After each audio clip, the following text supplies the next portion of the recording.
智慧探險組。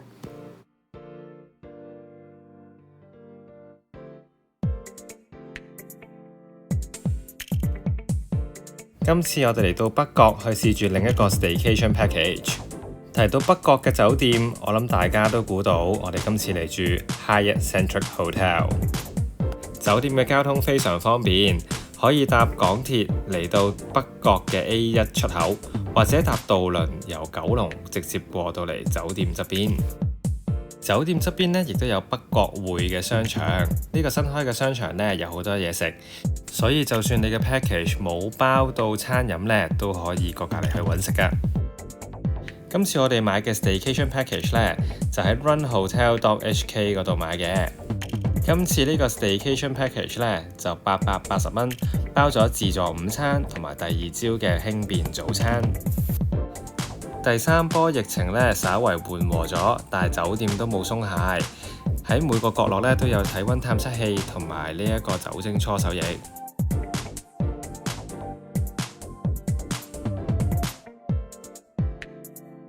今次優惠特別嘅地方呢，就係如果你 book Trains Back 嘅話呢，就可以喺朝頭早9點鐘 check in 啊。咁早 check in 呢，大堂係完全唔需要排隊，過程非常之快啊。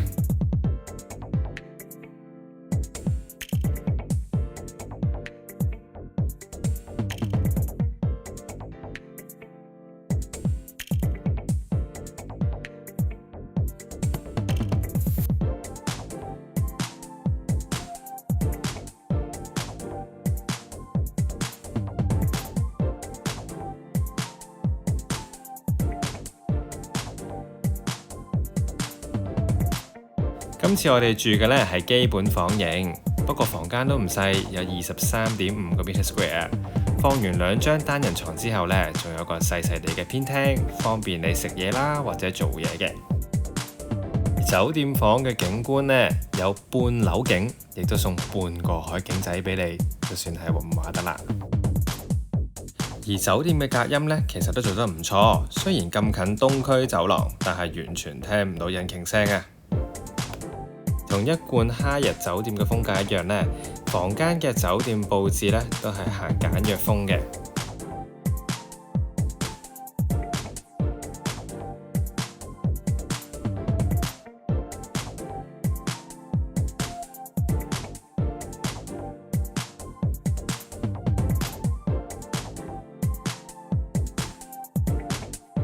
酒店嘅 amenities 呢，雖然唔係啲乜嘢嘅名牌，但係呢，以款式嚟計呢，都非常之齊全。值得一讚嘅係呢，酒店有轉插器同埋有 USB charger， 如果你唔記得帶你嘅叉電器呢，都可以幫到你。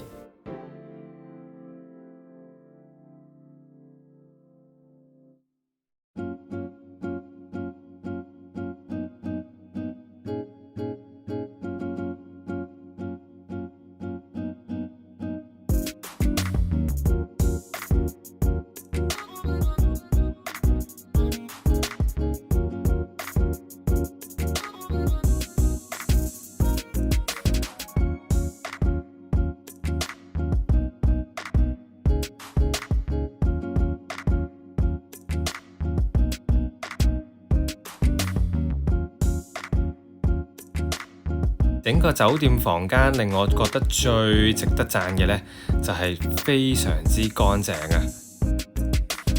就算我抹勻晒成個房間每一個角落呢，我條抹布呢都係白色嘅，完全冇乜塵啦或者係污漬嘅出現。酒店嘅 gym 房呢，就位於東座嘅頂樓，gym 房嘅配置呢，亦都非常之齊備，用嘅係 Techno Gym 嘅系列。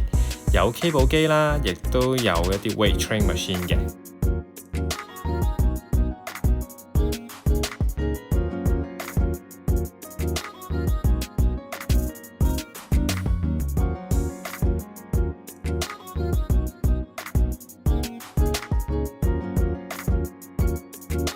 整個 gym 房呢，另一大賣點呢，就係可以望住個維港景跑步㗎。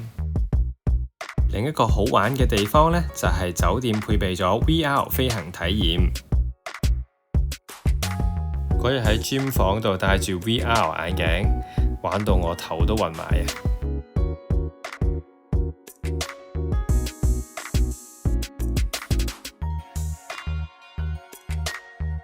剛剛放寬咗限聚令之後呢，酒店嘅泳池都重開，每個房間呢都可以喺入住之前呢預訂自己游水嘅時間，每一節呢係50分鐘。而家呢，酒店限制咗泳池容納嘅人數喺佢可承受範圍嘅50%。呢個措施呢，除咗保障你嘅健康之外呢，亦都保障你 selfie 嘅時候呢有個靚景啊！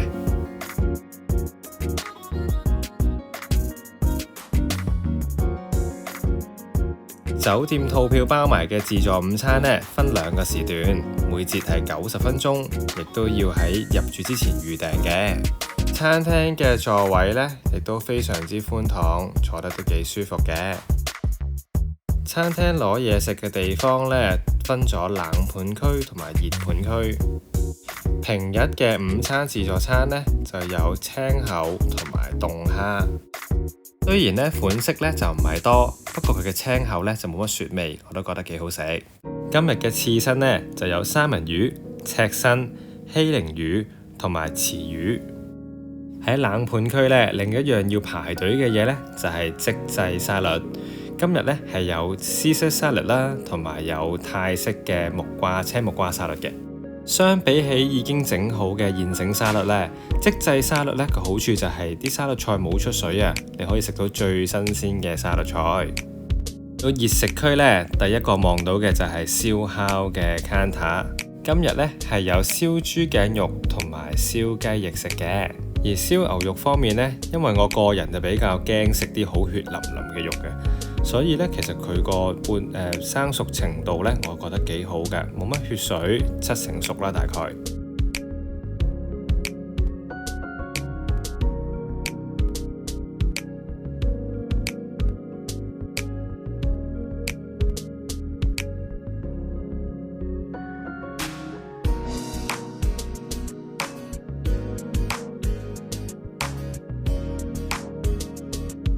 飲品方面呢，酒店呢冇提供果汁，不過呢就有免費嘅汽水飲。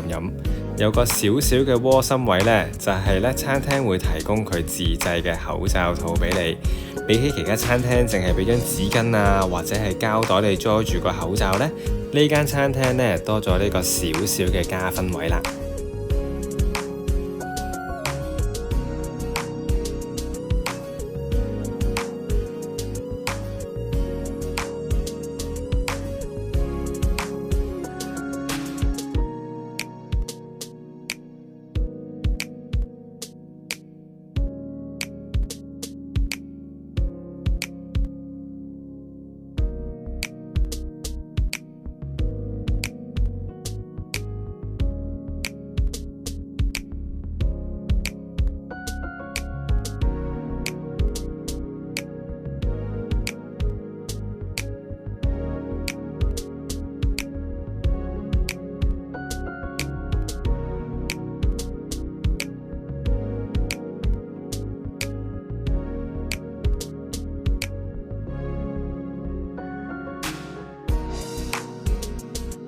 食完冷熱盤呢，最尾當然係食甜品啦。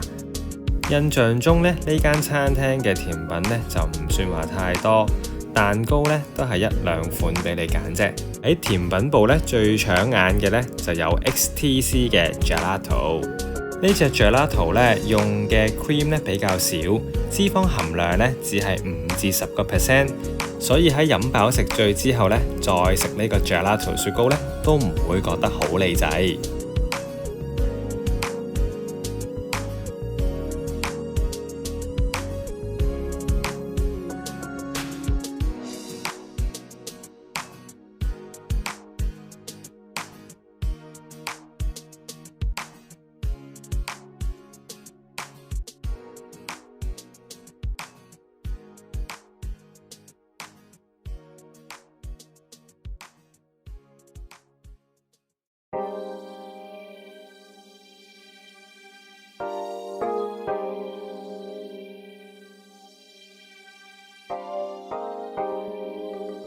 酒店呢就坐落喺北角嘅海濱長廊隔離，食飽嘢之後，想揾地方散下步呢，非常之方便㗎。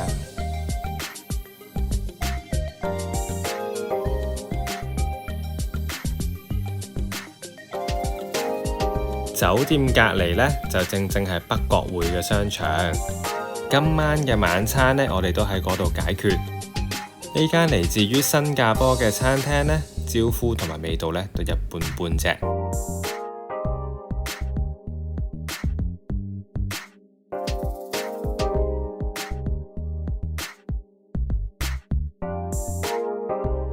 今次 Staycation Package 包嘅早餐呢，就係 Grab and Go 嘅早餐盒嚟嘅。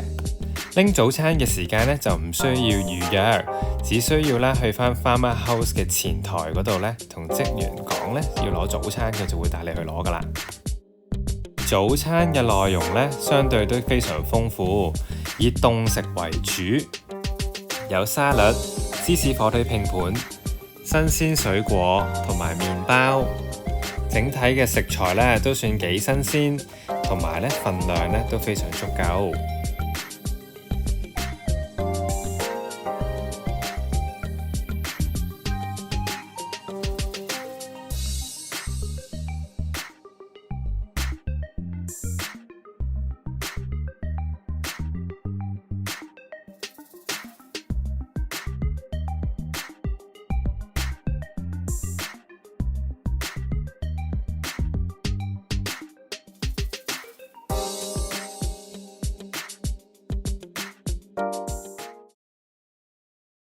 如果鍾意呢段片嘅話，記住 CLS 三部曲，俾個 comment 同埋 like， 順便 share 段片同埋 subscribe 我哋個 channel。